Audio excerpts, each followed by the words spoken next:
धीरे सब कुछ भूलते जा रहे हैं। तो ये बेहद ही जेन्युइन है, ये ध्यान रखिएगा। आप लोगों ने बहुत अच्छी मेहनत की है। पेपर सॉल्व करते हैं तो कभी कभी क्या होता है कि कुछ सेट ऐसे आ जाते हैं कुछ बच्चों के पास में जिनमें टफ क्वेश्चन से स्टार्टिंग हो जाती है। अब वो मुझे पता है कि चलिए इसका आंसर ये है, तो वो थर्ड क्वेश्चन है। तो जब मैं उसको सर्किल को डार्क करता था तो मैं उसको 3-4 बार देखता था कि हाँ क्वेश्चन नंबर थर्ड है, फिर ऑप्शन हाँ इसका सी है ना, तो मैं एकदम से नहीं सर्किल को डार्क करता था। आप रिलैक्स रहो, सैटरडे है, बड़ा बढ़िया एंजॉय करो, पर जनरली वो होता नहीं, ये सब कहने की बातें हैं। ठीक, वो बच्चा मुझे पता है, मैं खुद एग्जाम देता था तो पता चला सैटरडे को सबसे ज़्यादा पढ़ रहा है, नींद नहीं आती है रात को। हम वो सब कुछ कर सकते हैं जो हम सोच सकते हैं, और हम वो सब सोच सकते हैं जो आज तक हमने नहीं सोचा है। हाय एवरीवन, मैं आपका दोस्त कुमार अर्जुन यादव एक बार फिर से आपका स्वागत करता हूं। ताकि आपको पता है कि 17 दिसंबर को प्री का एग्ज़ाम होने वाला है, तो मुख्यतः हम आज उससे संबंधित सर से चर्चा करेंगे।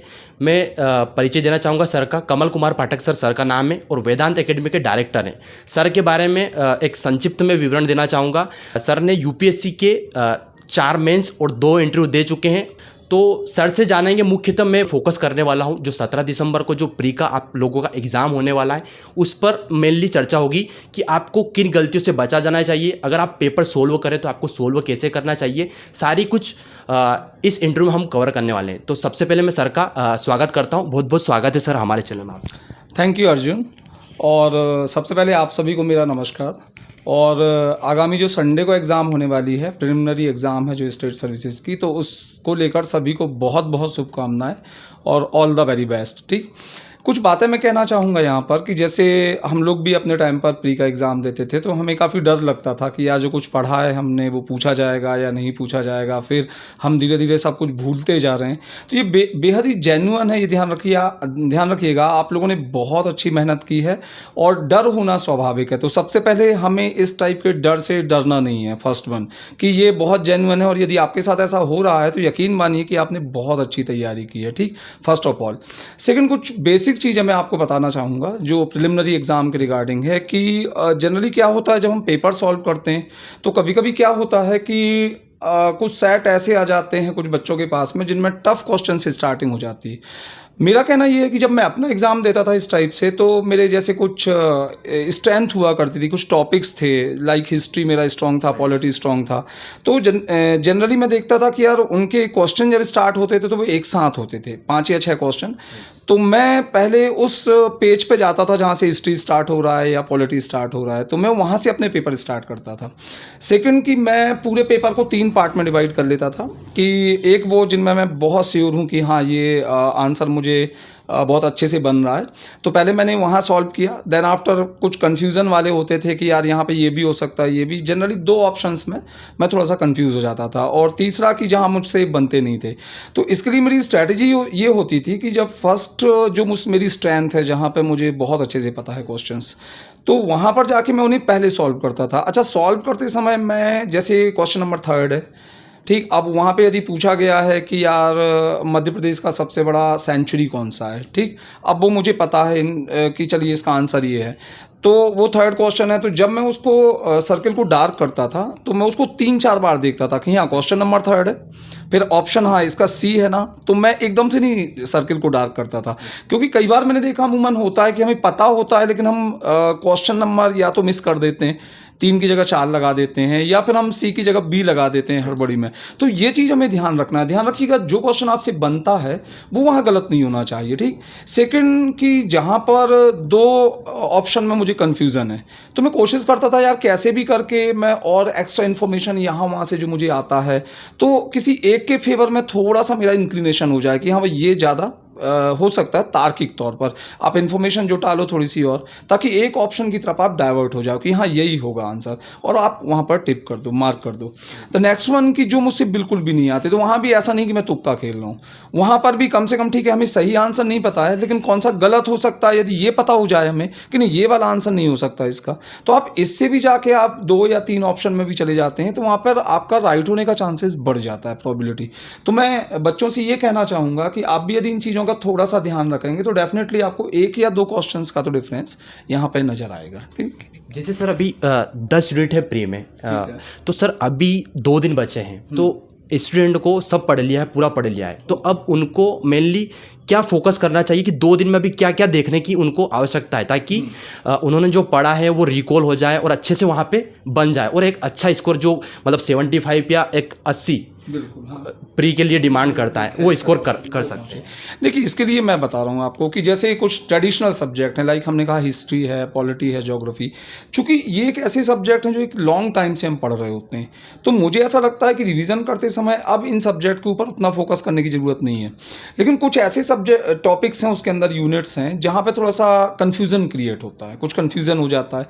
तो मेरा तो कहना ये है कि जहाँ पर आपका जिन टॉपिक्स में कन्फ्यूज़न होता है, लाइक 10th यूनिट है, अब आपको पता है वहाँ से 6 से 7 क्वेश्चंस आते हैं वो, और वहाँ पे आपका कन्फ्यूज़न ज़्यादा है कि वहाँ ज़्यादातर वो टेन्योर पूछते हैं, कार्यकाल हो या उनके क्वालिफिकेशंस हों। तो मेरे अकॉर्डिंग थोड़ा सा उनके ऊपर स्टडी कर ली जाए, या हम कह रहे हैं थोड़ा सा एक बार करंट अफेयर्स जो हैं, स्पेशली जो अपॉइंटमेंट वगैरह हैं, अवार्ड वगैरह हैं। मैंने पिछली बार देखा था कि कुछ लोग जो वर्ल्ड कप सॉकर का एक क्वेश्चन आया था, शायद गोल्डन बॉल पूछा था, तो वो कन्फ्यूज़ हो गए थे वहाँ जाके, जबकि पढ़ा बहुत अच्छे से था। तो ये ऐसे वाले जो टॉपिक्स हैं, मुझे लगता है कि ये आप ज़्यादा हिट करो, मतलब आप वो टॉपिक्स ज़्यादा रिवाइज करो कल सैटरडे में जो टॉपिक्स एक्चुअली आपने इनिशियली नहीं पढ़े, शुरू से नहीं पढ़े, जो आपके फाउंडेशन कोर्स का हिस्सा नहीं है। तो जो आपने करंट अभी पढ़ा है आप एक बार वो रिवाइज कर लो। मतलब आप ये जो ट्रेडिशनल जो सब्जेक्ट्स हैं, हिस्ट्री, पॉलिटी, इनके लिए उतना अभी ज़रूरत नहीं है कि आप बहुत ज़्यादा रिवाइज करो। वैसे तो मैं ये कहता हूँ कि आप रिलैक्स रहो, सैटरडे है, बढ़िया इन्जॉय करो, पर जनरली वो होता नहीं है, सब कहने की बातें हैं। ठीक, वो बच्चा, मुझे पता है, मैं खुद एग्ज़ाम देता था तो पता चला सैटरडे को सबसे ज़्यादा पढ़ रहा है, नींद नहीं आती है रात को, तो नींद नहीं आती है, बहुत सारे बच्चों के साथ ऐसा होता है। पर मैं ये कहूँगा कि आप रिलैक्स रहें, आप अपने माइंड को थोड़ा सा रेस्ट दें, तो नींद भी आएगी, सब चीज़ें होंगी। और उससे ज़्यादा ज़रूरी है कि आप कॉन्फिडेंट रहिए, आप अपने ऊपर कॉन्फिडेंट, आपने तैयारी की है, आप एक लंबे टाइम से तैयारी कर रहे हैं। मैं भी देख रहा हूँ इंदौर में बच्चे लाइब्रेरी में घंटों बैठ कर पढ़ते हैं, तो बहुत लेबोरियस हैं बच्चे, उन्होंने मेहनत की है। अब केवल काम इतना है कि आपने जो कुछ पढ़ा है आप उस पर कॉन्फिडेंस रखिएगा, कॉन्फिडेंट रखिएगा, आपका जरूर होगा। ठीक, तो माइंड को बड़ा कूल रखना है, आपको कूल एंड काम रहना है, और जितना आप पढ़ सकते हैं आप पढ़िए, रिवीजन कीजिए। सर जैसे अब एग्ज़ाम हॉल में जब कोई स्टूडेंट बैठता है, उस टाइम जब पेपर हाथ में आता है तो कहीं ना कहीं उसको डर लगता है, मतलब एंजाइटी फील होने लगती है, घबराहट होने लगती है कि पता नहीं मैं जो पढ़ के आया हूँ वो आएगा नहीं, या मुझसे बनेगा नहीं, क्या होगा, मेरा प्री क्वालिफाई होगा या नहीं। कई सारे के मन में संशय जब पेपर देता रहता है उस टाइम चलते रहते हैं, और इनके कारण कहीं ना कहीं स्टूडेंट डाइवर्ट हो जाता है, मतलब जो आता है वो भी मतलब बन नहीं पाता उससे। तो इन चीज़ों से कैसे बचे? ये एंजाइटी की जहाँ तक बात है, मेडिकल साइंस में से अच्छा नहीं माना जाता, पर मुझे लगता है कि हमारे कॉम्पिटिटिव एग्जाम्स में एंजाइटी एक अच्छा संकेत होता है।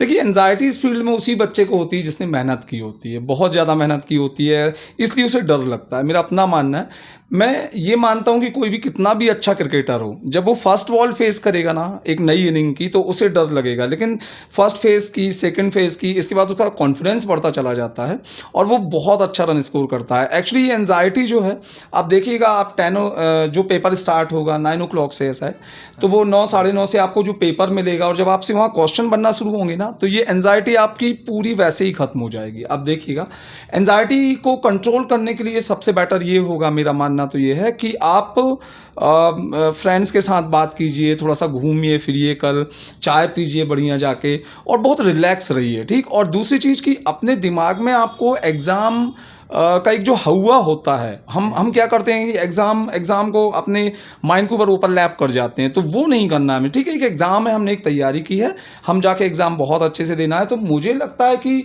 माइंड में सिलेक्शन नहीं चलना चाहिए।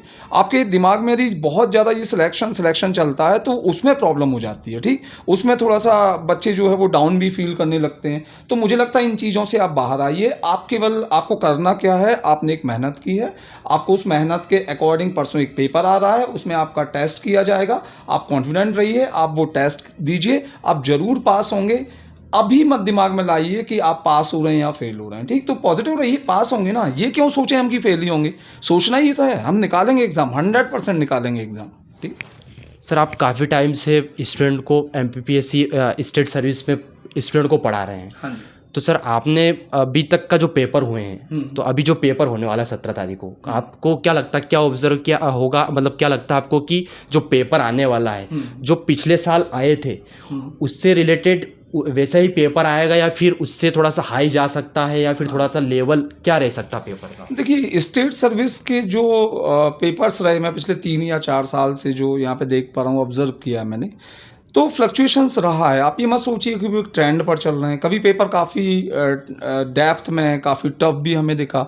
लास्ट ईयर हमने देखा था तो थोड़ा सा इजी पेपर था। मेरा तो मानना ये है कि जो भी पेपर आ रहा है, आप दोनों चीज़ों के लिए तैयार रहिए। मेरा पर्सनल ये सोचना रहा है कि यदि पेपर टफ आता है, अच्छा खासा क्वालिटी वाला पेपर आता है, तो पढ़ने वाले बच्चों को ज़्यादा उसका बेनिफिट होता है। क्योंकि आप यकीन मानिए कि यदि आप इतना पढ़ रहे हैं और आपसे वहाँ क्वेश्चन नहीं बन रहे हैं, तो कंपटीशन आपके लिए इजी है थोड़ा। क्योंकि वैसी कंडीशन में क्या होता है कि बहुत इजी पेपर आ जाता है, तो जनरली वो लगभग सभी जो एग्ज़ाम्स वाले बच्चे हैं वो उसमें कर जाते हैं उसको, तो वो फिर प्रॉब्लम ये हो जाती है कि वहाँ थोड़ा सा लक फैक्टर काम करने लगता है। लेकिन यदि पेपर बहुत टफ आ रहा है, क्वालिटी पर आ रहा है, तो डेफिनेटली उसका एक एडवांटेज पीएससी वाले बच्चों को तो रहता है, कट ऑफ यदि नीचे जाता है तो ठीक। दूसरी चीज़ की अभी जो लास्ट इनका जो ट्रेंड था एग्ज़ाम का, तो मुझे ऐसा लग रहा है कि जो एमपी के जो क्वेश्चन है ना, मुझे लग रहा है कि उनकी संख्या बढ़ेगी अराउंड 35 से 40 के अराउंड। मुझे लग रहा है कि वो क्वेश्चन पूछे जा सकते हैं। लाइक जैसे हमने कहा कि जैसे हम हिस्ट्री पढ़ रहे हैं या ज्योग्राफी है या पॉलिटी है, एमपी के काफ़ी क्वेश्चन आए हैं यहाँ से। तो बच्चों को यदि लास्ट टाइम पे यदि वो फोकस करना चाहते हैं किसी सब्जेक्ट के ऊपर, किसी टॉपिक के ऊपर, तो मेरा कहना है कि आप अपने एमपी वाले सेक्शन को और ज़्यादा स्ट्रॉन्ग कर लो, उसे और ज़्यादा रिवाइज कर लो, ये ज़्यादा बेटर होगा मेरे अकॉर्डिंग। मुझे लगता है जो भी स्टूडेंट आपका सर ये इंटरव्यू देख रहा है, कहीं ना कहीं उनके लिए हेल्पफुल होगा, जो 17 दिसंबर को एग्ज़ाम होने वाला है। और मैं चाहता हूं सर कि आपसे मैं मिलता रहूँगा, मैं जुड़ा हुआ तो हूँ आपसे ऑलरेडी।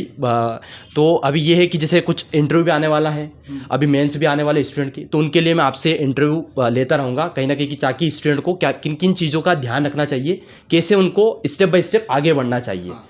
तो सर अभी ये बता दीजिए मुझे अंतिम में कि आपका क्या मैसेज रहेगा उन स्टूडेंट के लिए जो अभी तैयारी कर रहे हैं, जिनका पेपर होने वाला है, जिनका मेंस होने वाला है। देखिए, मैं बहुत लंबे टाइम से इस फील्ड से जुड़ा हुआ हूँ, तो मेरा एक प्रॉमिस है पूरे सभी एस्पिरेंट से सिविल सर्विसेज के, कि मेरी जहाँ ज़रूरत होगी, जिसको ज़रूरत होगी, वहाँ मैं हमेशा उपलब्ध रहूँगा। और सेकंड, जहाँ तक बात है मोटिवेशन की, तो एक मोटिवेशनल कोट है जो मुझे खुद को बहुत इंस्पायर किया था, तो मैं वही सब बच्चों से बोलना चाहता हूँ लास्ट में कि हम वो सब कुछ कर सकते हैं जो हम सोच सकते हैं, और हम वो सब सोच सकते हैं जो आज तक हमने नहीं सोचा है। तो आपको केवल सोच पॉजिटिव रखना कि आप संडे का एग्ज़ाम क्रैक कर रहे हैं, आप उसमें पास होंगे। आपने बहुत ईमानदारी के साथ मेहनत की है, उस मेहनत का आपको डेफिनेटली रिवार्ड मिलने वाला है। So all the very best to all of you. अपने ऊपर भरोसा रखिए, और आपके लिए ये एग्ज़ाम जो है क्रैक करना ही है। मुझे विश्वास है, आपको भी ये विश्वास होना चाहिए। So all the very best to all of you. Okay, thank you so much sir, काफ़ी अच्छे से आपने एक्सप्लेन किया। मुझे लगता है जो भी स्टूडेंट देख रहे हैं उनके लिए ये मददगार वीडियो होगा। एक मोटिवेशन हर किसी को चाहता है कि यार मुझे कोई कुछ बता दे, मोटिवेशन दे दे, ताकि मैं एक अच्छे से अपने आप को मोटिवेट रखूं और एग्ज़ाम में अपना आप को अच्छे से प्रेजेंट कर सकूं। तो मुझे बस यही, काफ़ी दिन से सर का चल रहा था मुझे इंटरव्यू लेने का, चूँकि फिर सर से मैंने रिक्वेस्ट किया, फिर सर से बोला, तो सर ने बोला कि हाँ बिल्कुल कर सकते हैं हम इंटरव्यू। तो बस ये आपको कैसा लगा? अगर आपको चाहते हैं कि मेंस के लिए और इंटरव्यू के लिए भी गाइडेंस का आपको ज़रूरत है, तो सर का इंटरव्यू लेना चाहिए, तो मैं ज़रूर लूँगा और आपको अपडेट देता रहूँगा। अगर आप चैनल पर नए हो तो चैनल को सब्सक्राइब कर दीजिए और वीडियो को लाइक कर दीजिए। Thank you.